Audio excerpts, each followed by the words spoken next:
Ustaz Ahmad beberapa ayat dari surah Ali Imran, dan ternyata setiap kali hendak bertasmiyah, hendak meresmikan nama, senantiasa ayat-ayat ini dibaca. Dan ternyata ketika kita membaca tafsir ayat ini, kalau kada salah di tafsir Sawi disebutkan wa yanbaghi an tuqra'a hadhil ayat inda tasmiyatil aulad, gitu. Dan seyogianya dan sebaiknya dibacalah ayat-ayat ini, kata ulama, ketika memberi nama seorang anak. Nah, kenapa dianjurkan membaca ayat ini? Nah, yang pasti ternyata di dalamnya ada cerita orang-orang hebat. Di antaranya Sayyidatuna Maryam, ibunda Nabi Isa alaihissalam. Yang ketika kita mendengar sebutan orang-orang saleh, itu salah satunya akan menjadi asbab dosa-dosa kita dikafarat oleh Allah Subhanahu wa taala. Tadi dalam sebuah hadis Nabi bersabda, "Dzikrul anbiya'i minal ibadah wa dzikrus salihin kafarah." Menyebut para nabi merupakan bagian daripada ibadah. Tadi sudah kita menyebut baginda Nabi dengan segala mukjizat, akhlak, dan bagaimana ajaibnya saat sidin dilahirkan. Insya Allah bernilai ibadah di sisi Allah. Lalu kita membaca manakib biasanya kan kayak itu. Ternyata apa hikmahnya? Kita hendak dosa diampuni oleh Allah Subhanahu wa taala. Mudah-mudahan dosa kita diampuni berat. Amin. Dan kada gampang-gampang yang dibaca hari tadi. Cerita tentang Sayyidatuna Maryam, ibunda Nabi Isa alaihissalam. Nah, satu. Yang kedua, kenapa dianjurkan dibaca ini? Ternyata di dalam ayat-ayat yang dibaca mulai innallaha astafa tadi, ternyata mengandung hikmah yang sangat besar. Di dalamnya menceritakan bagaimana di antara rahasia suksesnya Siti Maryam sebagai seorang perempuan, menjadi perempuan legenda, namanya terpampang di dalam Al-Quran. Bahkan ada satu ayat yang dinamakan satu surah yang namanya surah Maryam. Ada kegampangan. Siti Maryam disebutkan dalam ayat ini seorang perempuan yang luar biasa. Di mana luar biasanya? Yang pertama, Siti Maryam radhiyallahu anha, radhiyallahu anha, walaupun beliau bukan sahabat baginda Nabi.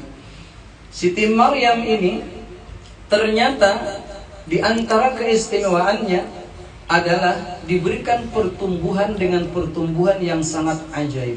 Tadi disebutkan wa ambataha nabatan hasana. Allah berikan pertumbuhan kepada Nabi Siti Maryam nih nabatan hasana, dengan pertumbuhan yang sangat baik. Di dalam tafsir disebutkan, baca karena santri ini berataan baca tafsir Jalalain, Jalalain. Mudahan ahli baca kitab kuning berataan. Tuh di situ sebelum ketika ditafsirkan apa yang disebutkan dalam Al-Qur'an, Allah memberikan pertumbuhan kepada Siti Maryam dengan pertumbuhan yang sangat baik. Disebutkan sehari Siti Maryam maka kepintarannya bagaikan orang berusia 2 tahun. Jadi sehari Siti Maryam tuh ayat pintarnya anak usia 2 tahun. 2 hari 4 tahun, 3 hari kayak orang 6 tahun. Begitu cerdasnya. Ini satu, diberikan pertumbuhan yang sangat baik, ajaib, luar biasa. Yang kedua, Siti Maryam nang ini diberikan karamat oleh Allah Subhanahu wa taala, dan karamatnya disebutkan dalam Al-Qur'an. Namanya di ujung tadi. Kullama dakhala 'alaiha Zakariyal mihrab. Setiap kali masuk kepada Siti Maryam oleh Zakaria ke dalam mihrab. Sementara mihrab itu kadada yang boleh memasukinya kecuali seizin dan sepengetahuan Nabi Zakaria. Tapi setiap kali Nabi Zakaria melihat Siti Maryam di dalam mihrab itu, wajada indaha rizqa. Ditemukan oleh Nabi Zakaria di sisi Siti Maryam ada rizki. Apa maksud rizki? Makanan di musim dingin ada di musim panas.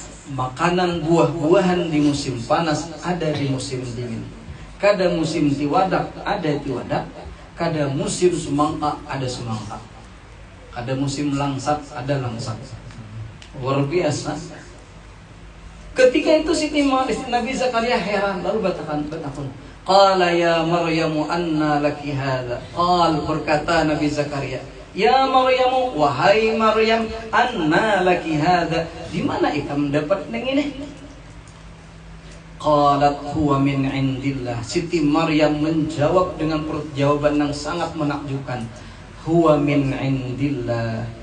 Ini dari sisi Allah Subhanahu wa taala. Allah yang memberi wahai paman. Qajar na Siti Maryam. Makaramat. Yang ketiga, apa kehebatan Siti Maryam? Menjadi salah satu legenda keajaiban dunia. Tanpa seorang suami, dari rahimnya melahirkan seorang nabi yang sangat mulia, Nabi Isa alaihissalam. Langsung roh ditiupkan ke dalam rahim Siti Maryam, kada belelekian betianan. Dan ini asli. Bila lain pada ini gurue kada asli lagi. Lahir tanpa melalui seorang ayah. Dan yang dilahirkan bukan orang sembarangan, Nabi yang mulia di antara Rasul-Rasul ulul azmi, Nabi Isa alaihissalam. Nang nanti di akhir zaman ketika Dajjal ada, turun Nabi Isa ini. Tiga dah. Yang keempat apa? Beliau mendapatkan kehormatan menjadi istri baginda Nabi SAW di dalam surga. Bahkan ketika masuk ke surga barataan bibinian, di antara perempuan termulia yang masuk ke dalam surga, 4 bintangnya surga, Siti Maryam, Asia, Siti Khadijah, dan Siti Fatimah. Subhanallah, 4. Nah lalu disebutkan ayatnya setiap kali membaca, kita hendak ke tasmiyah. Ternyata orang berhasil ini di ayat ini ada rahasianya disebutkan. Kenapa Siti Maryam sukses dunia dan akhirat, menjadi seorang perempuan mulia dunia dan akhirat? Ternyata rahasianya disebutkan dalam ayat yang dibaca oleh Qari tadi. Pertama, idh qalat imra'atu Imran rabbi inni nadartu laka ma fi batni muharrara fataqabbal minni. Ini yang pertama. Bila tafsir di dalam tafsir Jalalain itu itu tafsirnya namanya guru ulkur guru awe menjadi tafsir lo kopian dah. Bukan guru pesantren badatan. Ingatlah ketika berkata istrinya Imran ini abahnya oleh Siti Maryam, bininya Imran berkata, Hannah ngarannya. Apa perkataannya? Rabbi inni nazartu laka. Wahai Tuhanku, sesungguhnya aku bernazar untuk engkau. Ma fi batni muharrara. Anak yang ada di dalam perut ini sebagai muharram. Tafsirnya banyak. Salah satunya dikhususkan untuk agama, diniatkan karena dikhadamkan untuk Masjidil Aqsa. Luar biasa. Diniatakan pengulaan. Ini rahasia keberhasilan Siti Maryam. Lagi dalam kandungan, ibundanya sudah berniat anak nikahnya untuk agama. Jadi niat dari orang tua berpengaruh kepada keberhasilan seorang anak. Makanya ini nang bujang-bujang nang ini nang belu nang sudah begini ya, juga berniat setiap kali kainah ada bakumpul 2 laki bini, selalu ada niat dalam hati, mudah-mudahan ini jadi anak saleh, mudah-mudahan dijauhkan daripada syaitan. Makanya ada doanya guru. Apa doanya?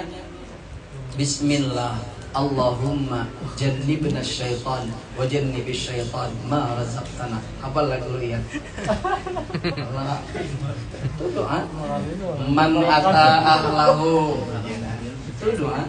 Barang siapa siapa yang mendatangi bininya lalu membaca dengan toh bismillah dengan nama Allah. Allahumma ya Allah, jannibna syaitan, jauhkan kami daripada syaitan.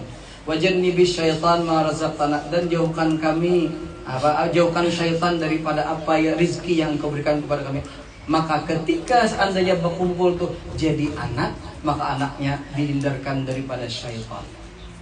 Nah, itu niat tuh. Makanya bila membaca yang itu, insya Allah anaknya anak soleh jadinya. Nah, karena ada niat, kadina dijauh dibarakati oleh syaitan. Ini satu rahasianya niat nang.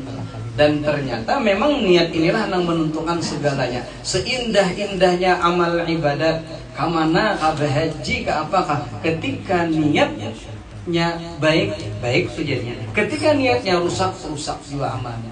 Dan ternyata kesalehan Siti Maryam, keberhasilan Siti Maryam diawali dengan niat baik dari orang tuanya saat dalam kandungan. Satu. Yang kedua, apa yang mempengaruhi keberhasilan Siti Maryam? Kada lain doa dari orang tua. Ketika dilahirkan, lalu ternyata bibini. Nah, lalu dingarani ojir nang kawitan, wa inni sammaituha Maryam. Dan sesungguhnya aku menamakan anakku ini dengan nama Maryam. Wa inni u'idzuha bika wa dzurriyyataha minasyaitonir rajim. Dan sesungguhnya aku memohonkan perlindungan kepadamu ya Allah agar dia dan zuriatnya dihindarkan daripada syaitan yang terkutuk. Doa kawitan mempengaruhi. Di dalam tafsir itu disebutkan bahwa semua bayi akan dijamah oleh syaitan. Dan Siti Maryam dan bayinya kada disentuh oleh syaitan. Kenapa? Dari doa wa inni u'idzuha bika wa dzurriyyataha minasyaitonir rajim. Doa kawitan tadi pas kada disentuh oleh syaitan lawan anak Sidin, kada disentuh Siti Maryamnya dari doa kawitan. Nah, ini keberhasilan yang kedua. Untuk berhasil menjadi seorang anak, seorang ayah anaknya soleh saleh, jangan kada ingat doa gesan anak-anak kita. Makanya orang Bahari itu sama nakalnya anak buah tetap mendoakan. Kadang-kadang sarik kai, tapi bila datang talandung malam, beuntung anak kone kada suah bungol nyambet. Kenapa? Karena doa kawitan ini luar biasa dahsyatnya. Doaul walidi ala waladihi ka doain nabiyyi ala ummatihi. Doa orang tua atas anaknya bagaikan doa Nabi atas umatnya, dikabulkan oleh Allah Subhanahu wa taala. Dua, niat. Yang kedua, doa. Nang nomor 3, di antara kunci keberhasilan Siti Maryam dan mudah-mudahan jadi contoh bagi kita sahabatatan. Apa caranya? Hindarkan daripada pergaulan yang kada bagus, gaulkan mereka, kelompokkan mereka dengan orang-orang saleh. Siti Maryam ternyata ketika dilahirkan, siapa yang mengkafir, siapa yang mengasuh dan mendidik, wa kaffalaha Zakaria, diasuh dan dididik oleh Nabi Zakaria, Nabi yang mengasuh. Ternyata ditarbiyah oleh Nabi, itu sudah Siti Maryam akhirnya. Apa maksudnya? Selain niat yang baik, selain kita mendoakan lawan anak-anak kita, jangan kada ingat maiti kamana anak-anak kita disekolahkan, kamana dia bergaul. Bila salah, rusak jadinya. Maka untung ulun bila melihat santri ini, ulun tuh lalu hati itu terharu. Kenapa? Mudah-mudahan jadi anak saleh beramal. Kenapa? Mereka telah dimasukkan dalam lingkungan yang insya Allah di lingkungan agama. Makanya orang-orang yang mendidik ini kadang-kadang korban perasaan. Kenapaan korban perasaan? Masang tukil kada berokok, tapi hakon mana hari kada berokok, asal karena kan kada melihatnya berokok. Kenapaan? Pendidikan. Nyinggung tak? Dan kita luar biasa. Hati-hati juga, jangan tergiur dengan penampilan mentereng sebuah pendidikan. Kadang-kadang bagus guru pendidikannya, gedungnya tinggi-tinggi, tapi di dalamnya luar biasa. Nih swallow azaiton. Dahsyat di sana. Kami pernah Pak Tamjid, kami pernah ke sana nih lawan guru Riyad yang bawa santri. Santrinya bersih simut. Waktu Pospenas, Pekan Olahraga Seni Nasional. Pertama di Zaitun tahun berapa tuh? 2000. Tahun 2000. Subhanallah, luar biasa gedungnya itu, 4 tingkat, pokoknya kayak hotel luar biasa. Apa yang ketika mereka tuh berdecak kagum luar biasa. Tapi waktu kita mengilangi almarhum Alim Ilyas, Sidin nggak tahu kepala DPR, Sidin bebasan dah, hati-hati lagi Sidin. Sudah-sudahnya Sidin lah. Itu ada ajaran yang menyesatkan di dalamnya. Tahun 2000 itu mulai sudah ada. Hati-hati dengan tadi. Ternyata di dalamnya terbukti sekarang pengasuhnya, pimpinannya sembarangan menafsirkan ayat-ayat Al-Quran. Sampai-sampai Al-Quran dikatakan qala Rasul sallallahu alaihi wasallam. Nabi ucap itu bukan perkataan Nabi, itu wahyu Allah Subhanahu wa taala. Tergiur dengan penampilan bahaya juga. Makanya guru-guru aja berpesan, silahkan nyakolahkan kemana-mana, cuma hati-hati itihi bujur-bujur. Loko ketika bulik ke kampung, behilah debuih lagi, jadi habsi kada boleh lagi, maulid kada boleh, tahlilan bid'ah dan sebagainya. Na'udzubillah. Makanya insya Allah selamat kita bila menyekolahkan anak yang kelihatan kualitas sanad keilmuan perguruannya, pengasuhnya terlihat yakin ya, walaupun kadang-kadang dicemooh oleh orang sebagian yang kadang mengetahui. Dan ternyata bila anak ini dididik dan digabungkan dengan orang-orang saleh, insya Allah menjadi orang saleh. Itu jaga tiga aja, itu rahasia Siti Maryam radhiyallahu anha. Niat, yang kedua doa, yang ketiga gabungkan dengan mereka orang sebanyak. Jangan lagi rasanya makan makanan hal dan sebagainya. Mudah-mudahan Allah meridai kita berataan. Subhanallah wa bihamdi, subhanakallah wa bihamdika, asyhadu an la ilaha illa anta, astaghfiruka wa atubu ilaik. Taqabbalallahu minkum. Assalamualaikum warahmatullahi wabarakatuh.